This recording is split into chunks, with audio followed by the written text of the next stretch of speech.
आयोजन भी राजधानी दिल्ली में होते हैं। इस खबर पर रहेगी नजर, लेकिन फिलहाल आपको सीधे लिए चलते हैं ईरान। इजराइल पर इस समय आरोप है ब्रीफकेस बम से धमाका कराना ईरान में। हालांकि अभी यह साबित नहीं हुआ है, औपचारिक तौर पर कोई सबूत सामने नहीं आया है, लेकिन ईरान ने यह आरोप लगाया है कि ईरान में जो धमाका हुआ है, दो धमाके एक के बाद एक, इसके पीछे इजराइल की भूमिका है। पिछले कुछ दिनों से ही हमास के नंबर 2 नेता जिस तरह से उसको मार गिराया था, उसके बाद एक बात तो साफ हो गई थी कि इजराइल अपने दुश्मनों को ढूंढकर मार देता है। यही नहीं, उनका खात्मा करने के लिए उसने कई नए प्लान्स उनको शुरू भी किया है।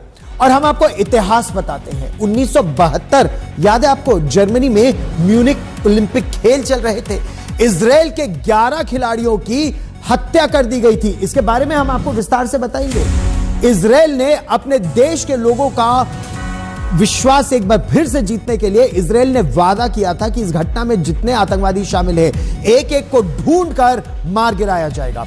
और इजराइल की जो खुफिया एजेंसी है मोसाद, उसने द रॉथ ऑफ गॉड नाम का एक मिशन चलाया, यानी ईश्वर का क्रोध।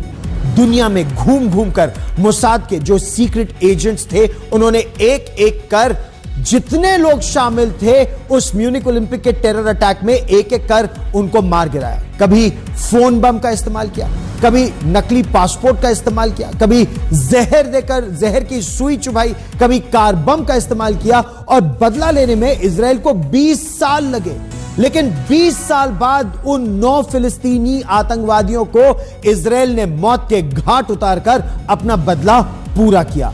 इस ऑपरेशन से जुड़ी एक और खास बात यह है कि अपने टारगेट को खत्म करने के बाद मोसाद उस आतंकी के परिवार को बाकायदा एक बुके भेजता था, फूलों का गुलदस्ता भेजता था, और उसमें यह संदेश लिखा होता था, यह याद दिलाने के लिए कि हम अपने दुश्मन को ना भूलते हैं ना माफ करते हैं। इस वक्त इजराइल 7 अक्टूबर के हमले की साजिश को अंजाम देने वाले आतंकवादियों और साजिश रचने वालों को ढूंढ ढूंढ कर मार गिराने की उसी मुहिम में जुटा हुआ है। बात दूसरी बड़ी खबर की, पाकिस्तान की बात करते हैं, जहां बलूच आंदोलन खत्म होने का नाम नहीं ले रहा है और यह पाकिस्तान की सेना के लिए एक बहुत बड़ी चुनौती बन गया है। अब यह जो बलूच आंदोलन है, अपने अधिकारों के लिए आंदोलन, यह इस्लामाबाद से लेकर लंदन तक पहुंच गया है। इस्लामाबाद में बलूच आंदोलनकारी महिलाएं धरने पर लगातार बैठी हैं, वहीं लंदन में ब्रिटेन के प्रधानमंत्री ऋषि सुनक के घर के बाहर बलूचिस्तान के लोग प्रदर्शन कर रहे हैं और पाकिस्तान की सेना और पाकिस्तान की सरकार को बेनकाब कर रहे हैं।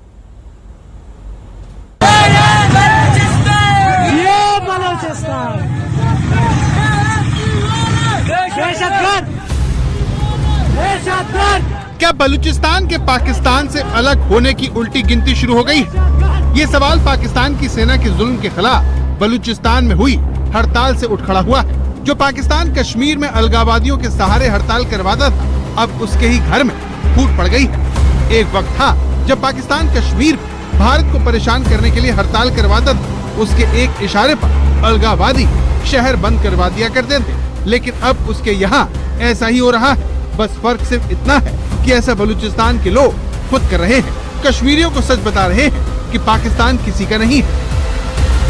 वो कदम, वो बंदूक जो सिर्फ और सिर्फ बलोच मासूम लोगों को मारने के लिए है ना, हम उस बंदूक के खिलाफ निकले। आप हमें सख्त कहें, आप हमें जो भी कहें, लेकिन ये वो हकीकत है जो हम बयान करेंगे।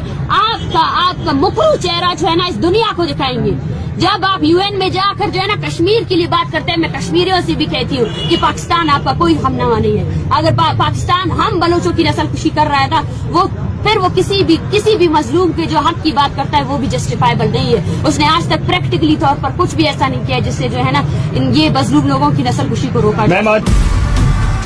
बलूचिस्तान की हजारों महिलाएं इस वक्त इस्लामाबाद में हैं। उन्हें पाकिस्तानी सेना की धमकी और खराब मौसम इस्लामाबाद आने से नहीं रोक सका। उनके समर्थन में पूरा बलूचिस्तान बंद रहा, लेकिन उसके बावजूद पाकिस्तान की सरकार के कान पर जू नहीं रेंग रही। उल्टा उसकी तरफ से बलूचिस्तान के लोगों को गद्दार बताया जा रहा है। जितने लोग इनके हमायती बनना चाह रहे हैं ना, इनको मेरी एक दरखास्त है, कोई एक चीज वापस कर रहा है, कोई और शय वापस कर रहा है, कोई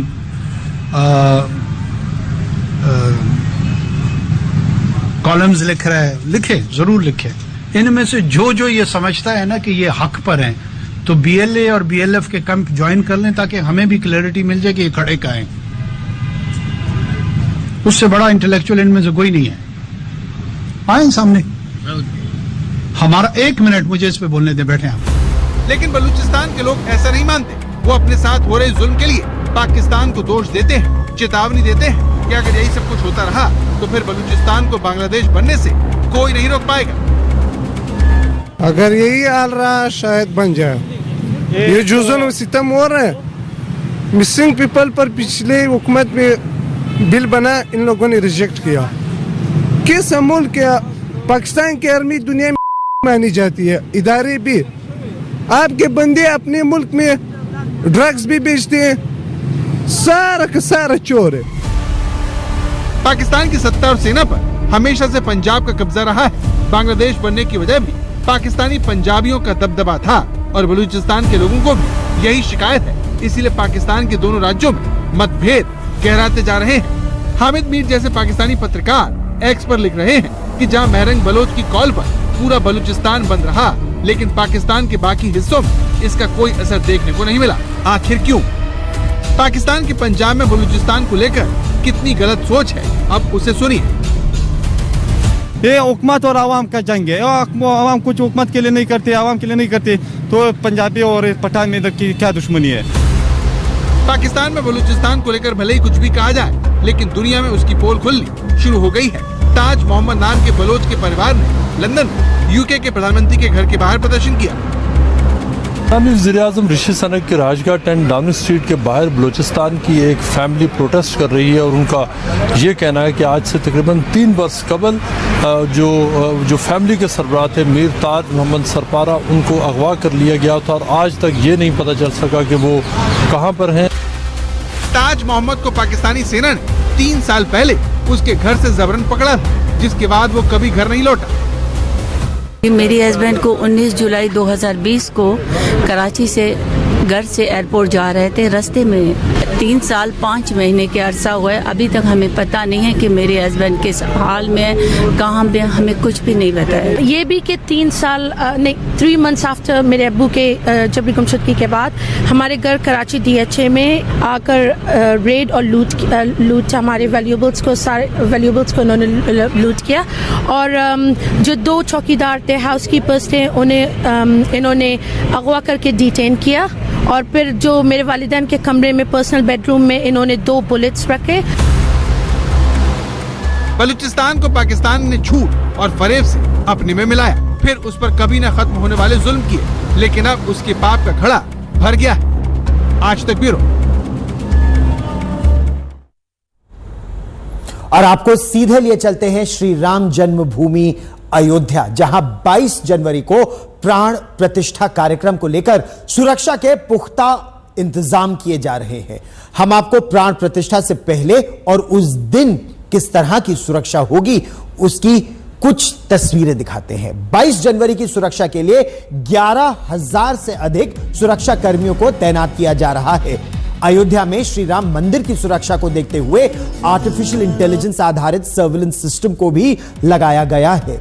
कार्यक्रम का जो दिन है, 26 कंपनी PAC यानी प्रोविंशियल आर्म्ड कॉन्स्टेबलरी की और CRPF की अलग कंपनियां यहां तैनात होंगी। 15 जनवरी से ही अयोध्या की सुरक्षा में ये कंपनियां तैनात रहेंगी।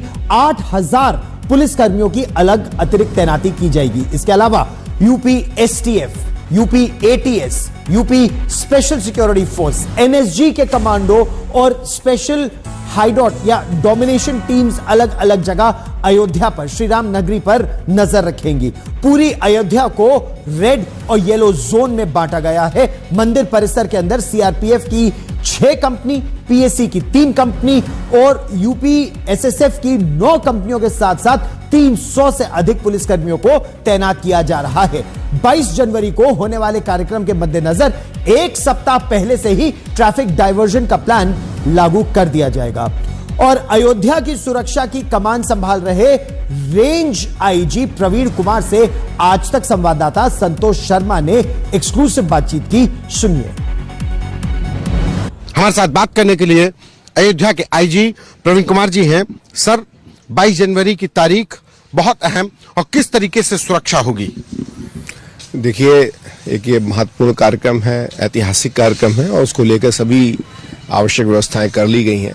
हमारे पूरे उस परिसर के आसपास वैसे संवेदनशीलता रहती रही है, और हम लोगों ने उसी के निमित्त इसमें सीआरपीएफ के घेरे के साथ साथ यूपीएसएसएफ, पीएसी और सिविल पुलिस का एक पूरा न सिर्फ घेरा बनाया है, बल्कि उस पर एक विशेष तरह की मानक संचालन प्रक्रियाएं उसमें हम लोगों ने आरोपित की हैं, और उनका लगातार हम लोग उसका रिहर्सल करा रहे हैं। जहां तक तकनीक का सवाल है, हम लोगों ने इसमें सभी टेक्निकल डायमेंशंस को इसमें ऐड किया है। रिवराइन सिक्योरिटी को हमने सुदृढ़ किया है, जो हमारी पूरे के पूरे यहाँ से लेकर के नया घाट से लेकर गुप्तार घाट तक और उसके आगे तक के सारे पूरे जो हमारी रिवराइन सिक्योरिटी है उसमें लगातार हमारी पेट्रोलिंग रहेगी। साइबर पॉइंट ऑफ व्यू से भी हम लोग लगातार अलर्ट हैं और हर एक्टिविटी पर वॉच करके रखे हुए हैं। और जो हमने यहाँ पर जगह जगह पर सीसीटीवी कैमरे लगाए हैं, उसमें भी हम लोगों ने विभिन्न स्थानों पर